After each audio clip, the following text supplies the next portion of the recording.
La reflexión que os comparto tiene el siguiente título: Virtudes, pecado, misericordia y martirio.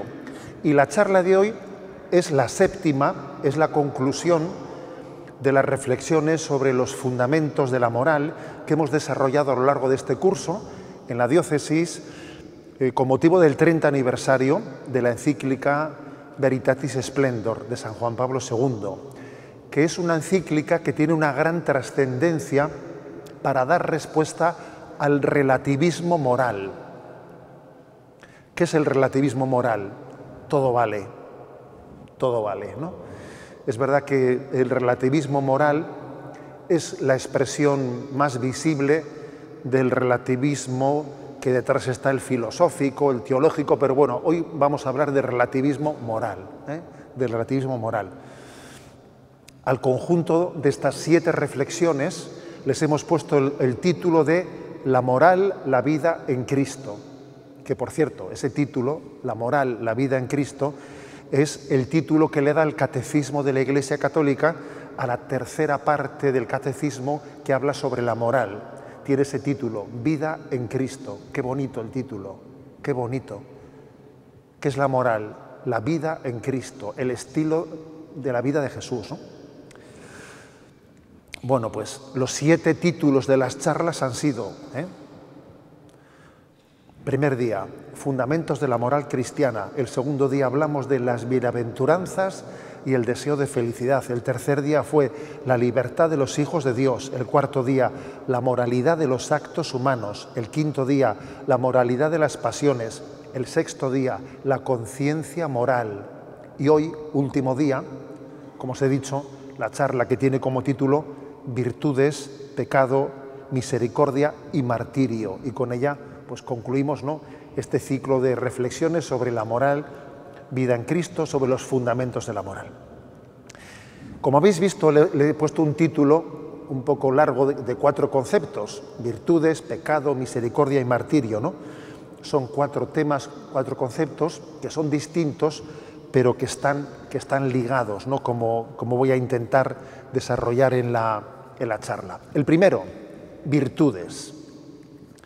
Bueno, a ver, llama la atención que en el punto 1803 del Catecismo de la Iglesia Católica se introduce el tema de las virtudes con la siguiente frase, os lo voy a leer. Voy a intentar desmenuzar un poco lo que dice, ¿no? Todo cuanto hay de verdadero, de noble, de justo, de puro, de amable, de honorable, todo cuanto sea virtud y cosa digna de elogio, todo eso tenedlo en cuenta.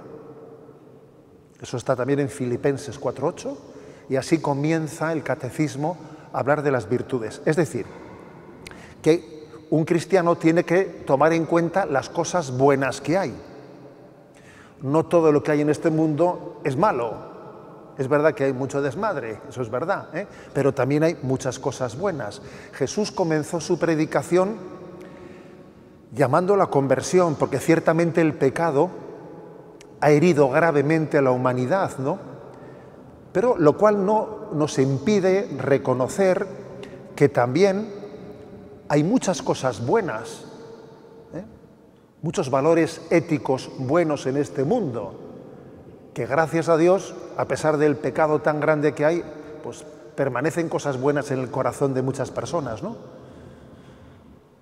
En el hombre subsisten muchos valores buenos, por eso dice, cuanto haya de verdadero, de noble, de justo, de honorable, pues aprovechadlo, tenedlo en cuenta, ¿no? Es importante que entendamos la diferencia que existe entre la concepción católica y la protestante sobre la herida que el pecado original de Adán y Eva ha infligido en el hombre. Aquí hay una diferencia entre los católicos y los protestantes. La concepción protestante, Lutero decía que el pecado original ha corrompido completamente al hombre, que el hombre está completamente corrompido por el pecado original. Lo dice así, completamente corrompido. Sin embargo, la visión católica es más matizada. El Concilio de Trento, o sea, la respuesta católica a Lutero, dice que el pecado ciertamente ha infligido una herida muy grave en el corazón del hombre, pero que no hasta el punto que le haya llegado a corromper completamente, sino que en el hombre subsisten cosas buenas, ¿no? Y esta es una diferencia importante entre el mundo protestante y el mundo católico, porque esto supone que que el Evangelio no solo se denuncia el mal que hay en el mundo y nos rescata del pecado, sino que también el Evangelio nos da luz para reconocer que todavía en el mundo el bien subsiste, porque Dios nos creó para el bien subsiste en el mundo a pesar del pecado, ¿no? Hay personas que no habiendo todavía conocido a Dios, sin embargo hacen muchas cosas buenas, claro que las hay, ¿eh?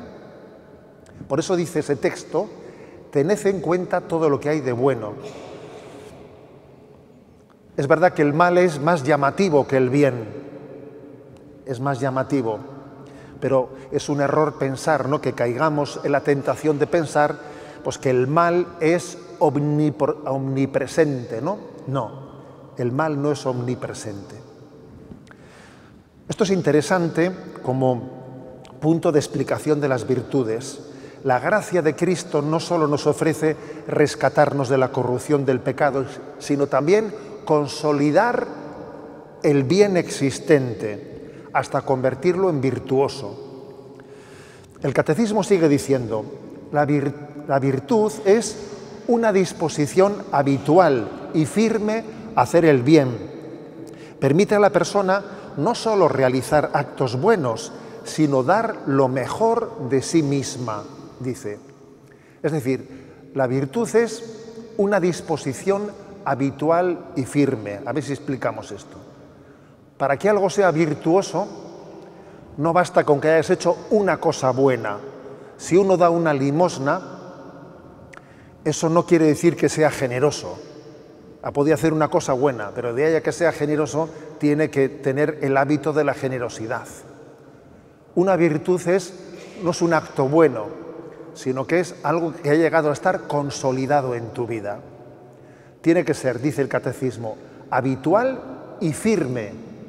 Firme quiere decir que, claro, no es lo mismo apostar por hacer una cosa buena mientras que no me genere problemas, eso no es virtud. Virtud es apostar por el bien a tiempo y a destiempo, apostar por el bien contra vientos y marea. O sea, la virtud supone que los actos buenos sean habituales y firmes. Eso requiere forjar un hábito, que al principio te cuesta mucho, pero luego ya cuesta menos. Si me permitís un ejemplo, que estamos muy cerca del mar, ¿eh? Pues un remero que comienza a aprender a remar, al principio, cuando comienza a hacer el ejercicio, bueno, le duelen las muñecas, se le hinchan, le duele muchísimo porque no está acostumbrado a hacer el esfuerzo y al principio le cuesta mucho, pero cuando ya se va entrenando es capaz de remar y los brazos ni le duelen, ¿no? Eso pasa con la virtud. Cuando haces un acto bueno te cuesta mucho hacerlo, pero cuando ya vas forjando virtud, las cosas buenas te salen que parece que no te cuestan, ¿eh? Que no te cuestan, las haces casi espontáneamente, ¿no? Ahora, también tengamos en cuenta una cosa, que también esto pasa en el sentido negativo, en el sentido negativo, que a veces cuando uno hace un hábito para el mal, también eso ocurre, que el mal se convierte en un hábito. Hay hábitos para el bien, que son las virtudes, y hay hábitos para el mal.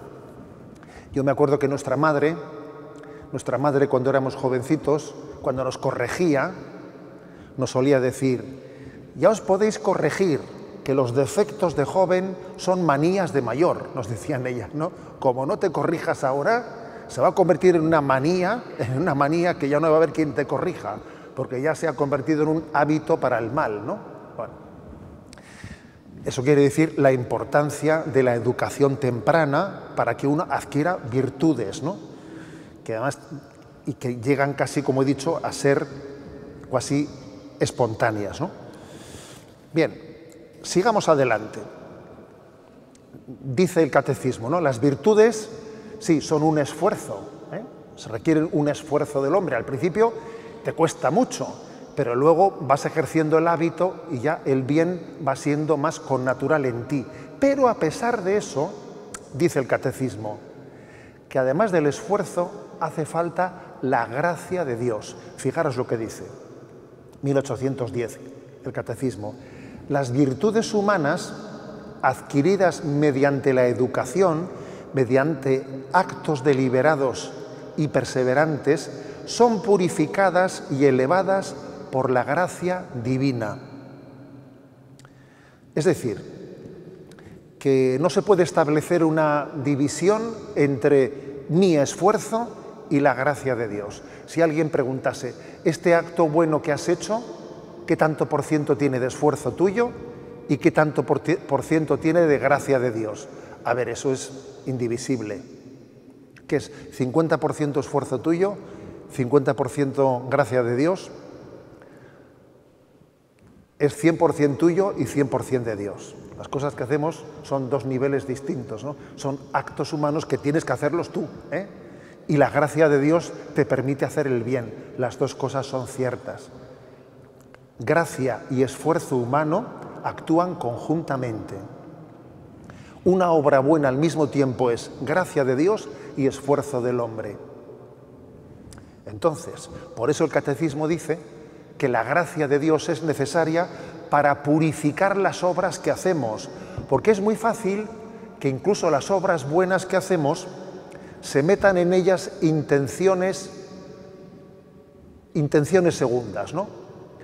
Como polizones que están ahí escondidos. Por ejemplo, uno hace una obra buena, pero tiene una intención de que me lo reconozcan, una intención de que me aplaudan, o tengo la intención de que, a ver si así he hecho hecho este favor para que luego el otro me haga otro favor. O sea, uno necesita purificar las intenciones con que hace las cosas para que sean verdaderamente virtuosas.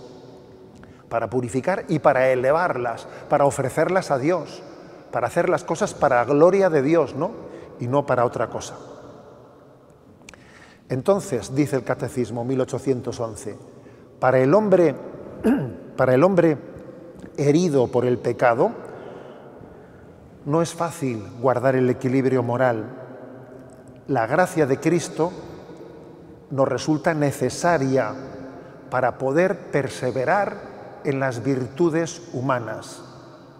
Sin la gracia de Cristo no podemos perseverar en las virtudes humanas. Dice Santo Tomás de Aquino, el hombre tiene una cierta capacidad para hacer algunas cosas buenas durante cierto tiempo, pero no tiene capacidad natural para hacerlo todo bien toda su vida. Esto ya es mucho decir, ¿eh? O sea, esa es una distinción de Santo Tomás muy bien matizada. El hombre tiene una capacidad natural de hacer algunas cosas buenas cierto tiempo en su vida, pero hacerlo todo bien toda su vida, ojo, eso es una gracia de Dios que tienes que pedir, que se escapa a tu mera capacidad humana. Por eso hay muchos salmos, ¿no?, que invocan la gracia de Dios. Si el Señor no guarda la ciudad, en vano vigilan los centinelas. Si el Señor no construye la casa, en vano se cansan los albañiles. Quiere decir que necesitamos de la gracia de Dios, ¿no?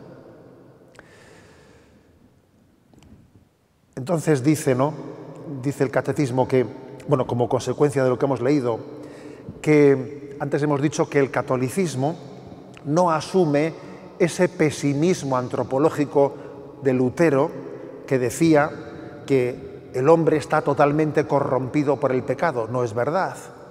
Estamos corrompidos, estamos heridos por el pecado, no totalmente corrompidos. Pero eso no quiere decir que nosotros tengamos claro que necesitamos de la gracia de Dios. Porque como dice Jesús en el Evangelio, el Espíritu es fuerte, está pronto, pero la carne es débil, ¿no? Y necesitamos de esa gracia de Dios, que es necesaria para que podamos ejercitar no solo las virtudes teologales, fe, esperanza y caridad, sino incluso las virtudes morales, prudencia, justicia, fortaleza, templanza. Y además, por si fuese poco, el Catecismo de la Iglesia Católica dice que además de la gracia de Dios, también, lo digo porque el domingo celebramos Pentecostés, dice también el Catecismo que necesitamos los dones del Espíritu Santo para culminar las virtudes. Las virtudes muchas veces no llegan a ser suficientes para alcanzar la santidad. Se necesitan los dones del Espíritu Santo. Si me permitís un ejemplo. Antes he puesto el ejemplo del remero, ¿no?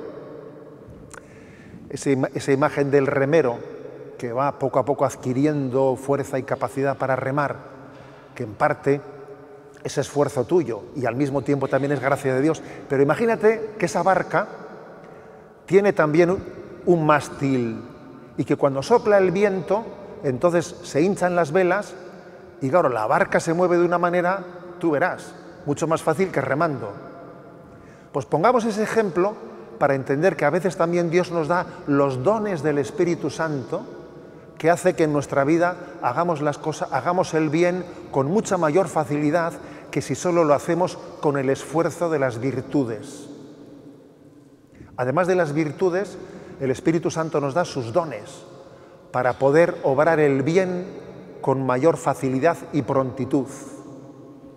Bien, de una manera muy resumida, pero esta es, digamos, la doctrina católica sobre las virtudes. Doy un paso más. Entramos en la segunda parte, en el pecado. Lo contrario de obrar virtuosamente es el pecado.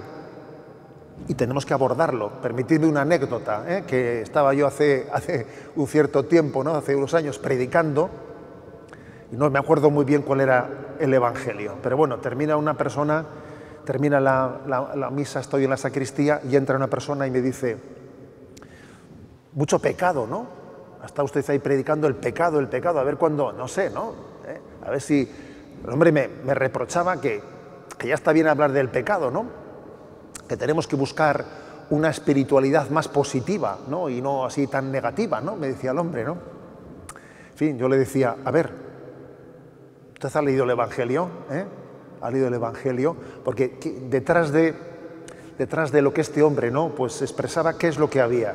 Pues a veces no nos damos cuenta que en el Evangelio el pecado y la misericordia están plenamente unidos y que a veces hemos ido asumiendo, supongo que detrás de esa queja de ese hombre también estaría una mentalidad secularizada en la que algunos piensan que el hombre no tiene que pedir, o sea, que nadie le pide cuentas al hombre de lo que tenga que hacer, ¿no? Algunos dicen que no existe el pecado, que lo que existe es el desconocimiento. Eso es muy propio de la nueva era. La nueva era dice que no hay pecado, lo que hay es desconocimiento. No, es distinto desconocimiento y pecado. Por ello es tan importante definir bien qué es el pecado. ¿Qué es el pecado? Y dice el punto 1849 del Catecismo. El pecado es una falta contra la razón, la verdad, la conciencia recta. Es faltar al amor verdadero para con Dios y para con el prójimo, a causa de un apego perverso a los bienes. Hiere la naturaleza del hombre y atenta contra la solidaridad humana. Curioso, ¿no? Ha sido definido como una palabra, acto, deseo, contrarios a la ley eterna de Dios. Es curioso que cuando el Catecismo de la Iglesia Católica define qué es el pecado, no comienza diciendo, no lo dice eso lo primero, no comienza por decir que el pecado es una desobediencia a la ley de Dios, que al final sí lo dice. Lo primero que dice es que el pecado es una falta contra la razón, la verdad y la conciencia recta. Curioso esto. O sea, que algunos piensan, no, tenemos un concepto equivocado de pecado, si pensamos que esto es pecado porque Dios lo ha prohibido. ¿Por qué está mal? Porque Dios lo prohibió. Como Dios lo prohibió, pues entonces no se puede. Si se le hubiese ocurrido no prohibirlo, entonces estaría permitido. A ver, eso no es así. Claro, es como una visión del pecado, pues digamos, heterónoma, extrínseca, caprichosa, ¿no? Dios ha decidido que esto está mal, es como si decimos en un semáforo, ¿no? Verde es pasar, rojo es parar. Las autoridades podían haber decidido lo contrario, que rojo fuese pasar y verde parar. Como si a Dios se le hubiese ocurrido, a Dios ha dicho que matar está mal. Si Dios hubiese dicho que matar está bien, estaría bien. No, eso no es así. O sea, la moral no está fundada en una decisión caprichosa de Dios. Eso no es así. Por eso el catecismo comienza diciendo, ¿no?, que es una falta un pecado es una falta contra la razón, la verdad, la conciencia recta. Dice Santo Tomás de Aquino, para entender esto, a Dios le ofende lo que daña al hombre. A Dios le ofende lo que daña al hombre. ¿Por qué algo ofende a Dios? Porque te daña a ti. Porque te daña a ti. ¿A Dios le ofende que tú te drogues? Sí, le ofende. ¿Y por qué le ofende a Dios? Porque te hace daño a ti. A Dios le ofende lo que daña al hombre. Por lo tanto, ¿no?, el catecismo comienza explicando que el pecado hiere la naturaleza del hombre, va contra la razón, porque el pecado es irracional, es dejarse arrastrar por una pasionalidad desconectada de la razón, va contra la verdad, porque es un engaño. Es un apego a los bienes de esta vida que te quita, por ejemplo, un apego al dinero, que te quita la libertad, te hace esclavo. Dice también, atenta contra la solidaridad humana, porque el pecado es un yoísmo, yo lo primero. El pecado atenta contra la solidaridad y luego encima te engaña, porque no es verdad que consiga un bien para ti mismo. O sea, es interesante ver cómo el catecismo primero explica el mal intrínseco que es el pecado. Y porque esto es así, porque va contra la razón, contra la verdad, contra la solidaridad, por eso ofende a Dios, ¿no? Es muy interesante, ¿no? Y entonces al final dice, el pecado es faltar al amor de Dios. Y por eso es contrario a la ley de Dios, porque la ley de Dios busca el bien del hombre. La ley de Dios busca el bien del hombre. A veces, repito, tenemos un concepto, pues claro, porque hacemos una lectura superficial, por ejemplo, del pecado original. Dios prohibió comer del árbol que estaba en el centro. Ahí va, pues es una especie, parece un capricho. De este árbol no puedes comer, ¿no? Qué pena, me podía haber permitido, ¿no?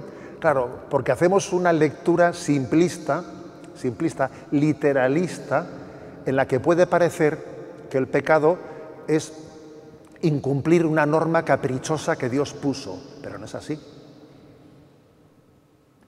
Dios en su ley nos manda aquello que preserva la dignidad del hombre. Aquello que preserva tu dignidad es lo que Dios te pide, es lo que Dios te manda. Es como si Dios, cuando te prohíbe algo, Dios te está diciendo, respétate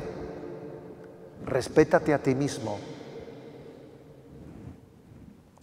Por eso, al final podemos decir, claro, el pecado en el fondo es ofender al amor de Dios, porque Dios te quiere y tú no te dejas querer.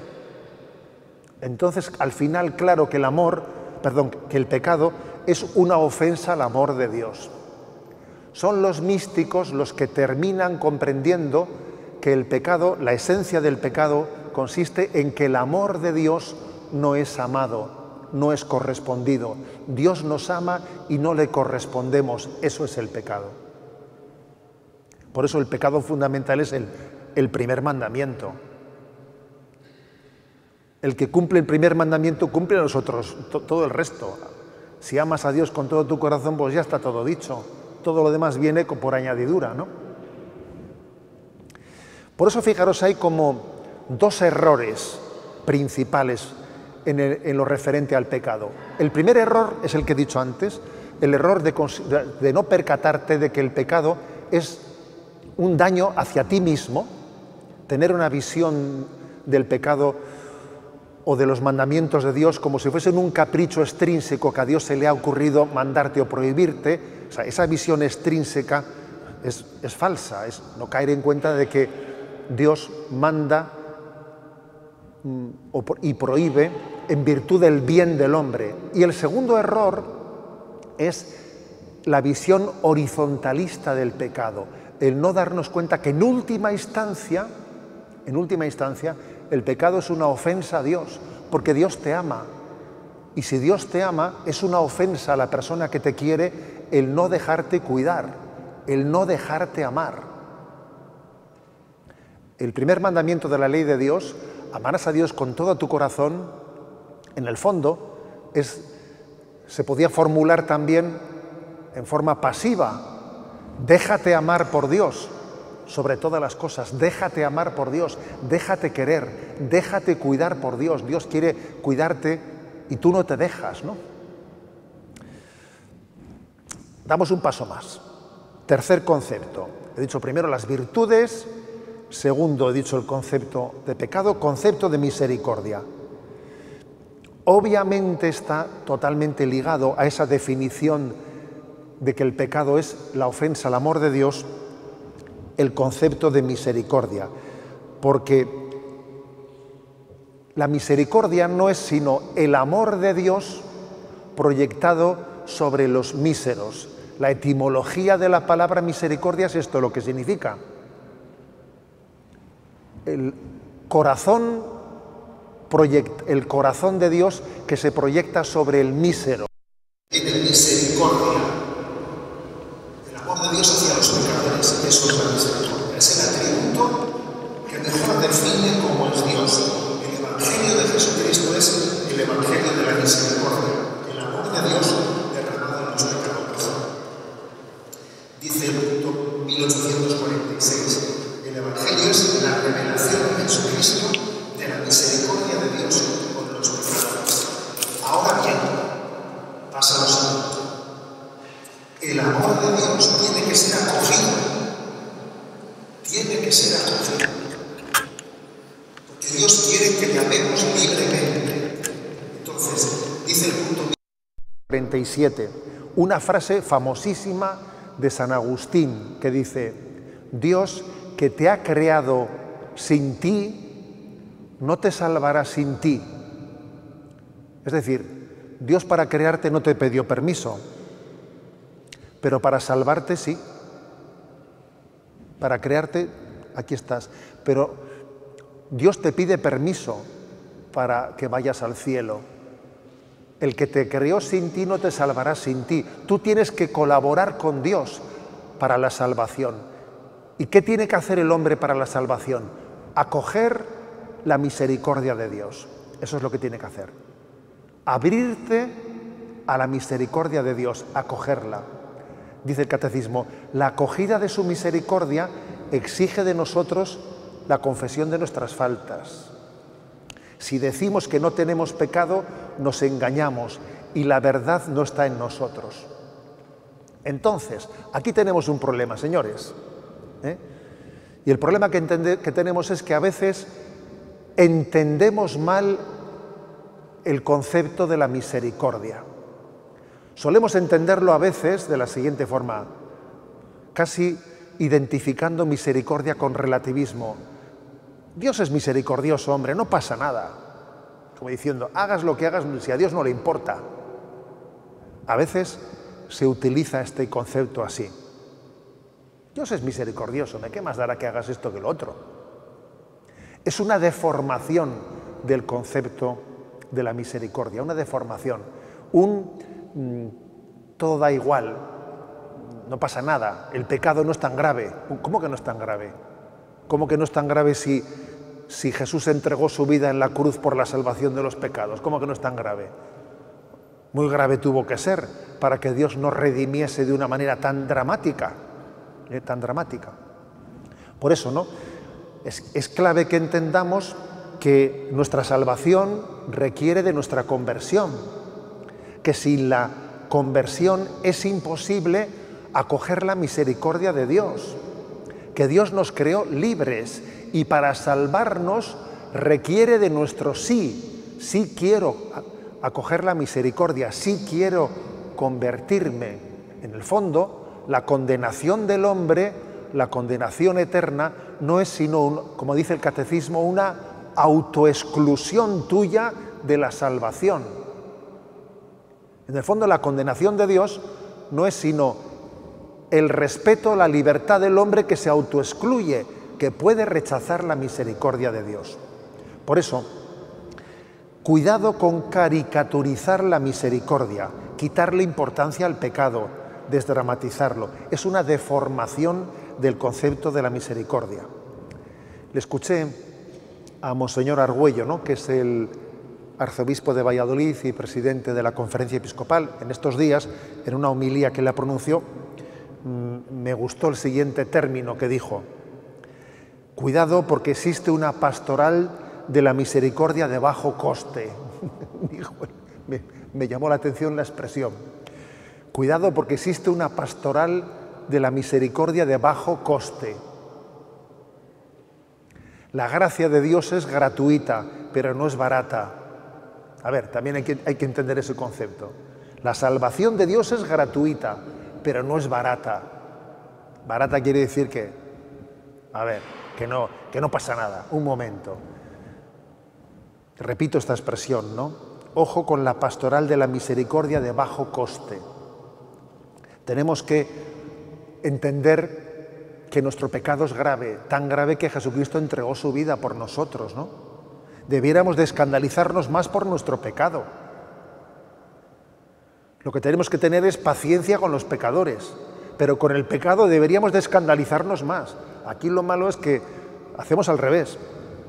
A los pecadores no les perdonamos y el pecado lo justificamos. No, tiene que ser al revés. Tiene que ser al revés.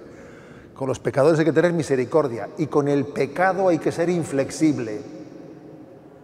Con el pecado inflexible y con los pecadores misericordia, que es distinto.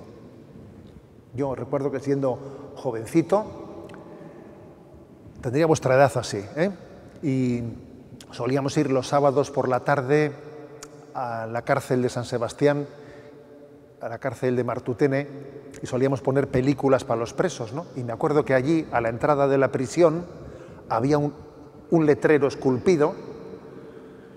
Luego ya eso se quitó, porque como hay que quitar todos los signos religiosos, ¿sabes? Había una frase de San Agustín a la entrada de la prisión y ponía: odia el delito y ama al delincuente, San Agustín. Eso ponía. Odia el delito y ama al delincuente, y firmaba San Agustín. El mensaje es claro y contundente. Hoy en día casi pasa lo contrario, que no nos perdonamos unos a otros y sin embargo justificamos el pecado, ¿no? En consecuencia, ¿no?, es muy importante, ¿no?, es muy clave que vivamos el auténtico concepto de la misericordia, que el auténtico concepto de la misericordia es: yo estoy llamado a acoger el amor de Dios. ¿Y cómo acojo el amor de Dios? Pues en una lucha sin tregua, sin pacto posible con el pecado y un compromiso con la ley de Dios, ¿no?, con ser fiel, con luchar por vivir en gracia de Dios. Y yo sé que Dios, que es infinitamente misericordioso y no se cansa de perdonar, me dará una y mil veces la gracia de volver a nacer de nuevo. Volver a nacer de nuevo. Cuando decimos que Dios no se cansa de perdonar, a esto nos referimos, A esto nos referimos. Los GPS estos que nos llevan por ahí, me acuerdo que en las primeras versiones, cuando te perdías en una ciudad y te salías del camino que te marcaba el GPS, salía la vocecita esa diciendo: recalculando.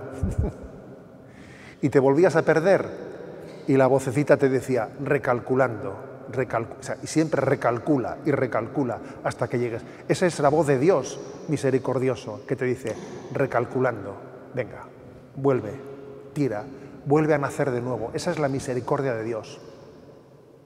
no quitarle importancia al pecado, sino responder al amor de Dios que nos quiere hacer nuevos.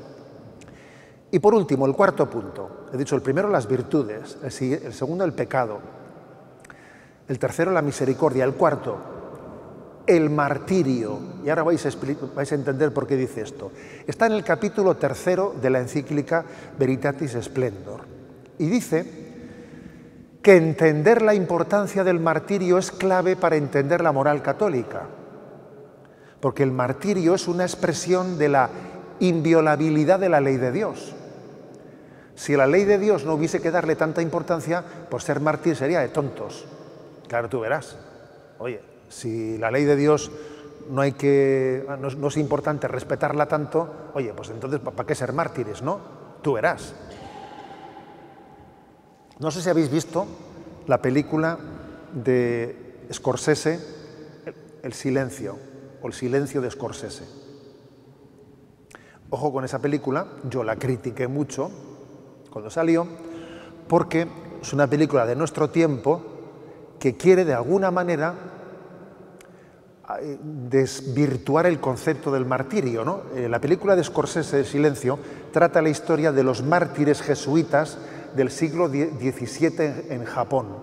Allí hubo muchos mártires, ¿no? Pero hubo unos pocos, que fueron 3 o 4 jesuitas, que pues, no fueron mártires, que apostataron pues, por salvar la vida. Oye, eso ha ocurrido muchas veces, ¿no? Que ante el miedo, ante la presión, pues existen las apostasías, ¿no? Y obviamente, oye, pues Dios tendrá misericordia y puede uno arrepentirse, obviamente, ¿no? De haber sido débil, de haber apostatado. Pero la película de Scorsese lo que hace es, de alguna manera, justificar la apostasía. Justificarla. Decir, hombre, yo aunque diga no creo en Cristo, ¿no? Pero dentro de mí digo, venga, voy a decir que apostato con la boca, aunque dentro de mí sea cristiano. Es como decir, bueno, yo piso la cruz de Cristo, pero dentro de mi corazón adoro a Jesús. Un momento. Por ese camino no hubiese habido nunca mártires, claro, tú verás. Por ese camino el martirio es de tontos. Pero es que dice la encíclica, es que el martirio es una expresión de que la ley de Dios es inviolable, ¿no? Y que yo no la puedo moldear a mi conveniencia. El relativismo de nuestros días haría imposible el martirio. Por ejemplo, Santo Tomás Moro, ¿no? Que muere, pues eso, decapitado, pues por no estar dispuesto a consentir o a aprobar el matrimonio de Enrique VIII, ¿no? O pues hubiese dicho Santo Tomás, venga, pues digo que sí, apruebo el matrimonio de Enrique VIII con Ana Bolena y ya está. No, él dijo, pues yo no puedo aprobar ese matrimonio. Pues te vamos a cortar la cabeza. Pues cortádmela, me explico. O sea, a ver, Santo Tomás Moro, su martirio proclama el valor de la verdad. O San Juan Bautista, ¿no? Pues que al final es decapitado por decirle a Herodes que no le está permitido vivir con la mujer de su hermano, ¿no? Oye, obviamente fue mártir de la verdad moral. O la casta Susana, de la cual habla la Sagrada Escritura, que está dispuesta a ser acusada y apedreada con tal de no acostarse con aquellos ancianos. El martirio proclama que hay una verdad moral ante la que el hombre tiene que ser respetuoso, ¿no? La Iglesia propone el ejemplo de los mártires que han preferido perder la vida a pecar, como la casta Susana. Ha preferido Santa María Goretti, por ejemplo, que fue también mártir, pues porque no estuvo dispuesta, ¿no?, a consentir en la impureza. El martirio es una confirmación de la inviolabilidad del orden moral, en el que resplandece la santidad de Dios, al mismo tiempo que resplandece la dignidad del hombre creado a imagen y semejanza de Dios. Cuando Tomás Moro está dispuesto a que le decapiten, antes de ser infiel a su conciencia y consentir en el matrimonio de Enrique VIII, está de alguna manera mostrando la dignidad de la conciencia humana, que pone por encima el reconocimiento de la verdad y del bien antes de mis intereses, ¿no? Está dispuesto a defender la verdad antes que salvar su pellejo. El testimonio martirial nos tiene que ayudar a responder a la tentación del relativismo. Un relativismo que lo que dice es que lo importante no es qué cosas hagas, sino que tengas intención buena o mala. Eso es lo que dice el relativismo, ¿no? Que existe esa confusión, la confusión de lo importante es que tengas buena intención, ¿no? Existen hoy en día, ¿no?, dice Veritatis Splendor, toda una serie de relativismos morales diciendo lo importante es la opción fundamental, la opción fundamental. Aunque tú hagas cosas que sean malas, pero si tu opción fundamental no cambia, no pasa nada, ¿eh? Todo ese tipo de teorías que en el fondo quieren justificar teóricamente nuestro relativismo. Por eso, el título de la encíclica, Veritatis Splendor, el esplendor de la verdad, viene a subrayar que la verdad tiene una fuerza en sí misma por encima de mis intereses, por encima de si me conviene o no me conviene, de si me viene bien o no me viene mal. La verdad es la verdad independientemente de mis intereses particulares. Pues bien, concluyo. Esta última reflexión que hemos hecho hoy, ¿no?, que es la de pecado, misericordia,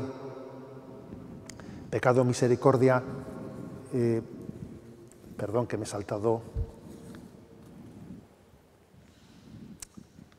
virtudes, pecado, misericordia y martirio, concluimos con ella este curso de 7 reflexiones que quiero subrayar que en ellas las hemos integrado en el plan de evangelización de la diócesis. Y algunos pensarán que el tema de la moral no pinta mucho cuando estamos hablando de evangelización y de primer anuncio. Pero yo creo que es un error, porque la descristianización no solo compromete a la pérdida de la fe, sino que la descristianización también está en la pérdida de rumbo moral, en el eclipse de los valores morales, en el todo vale.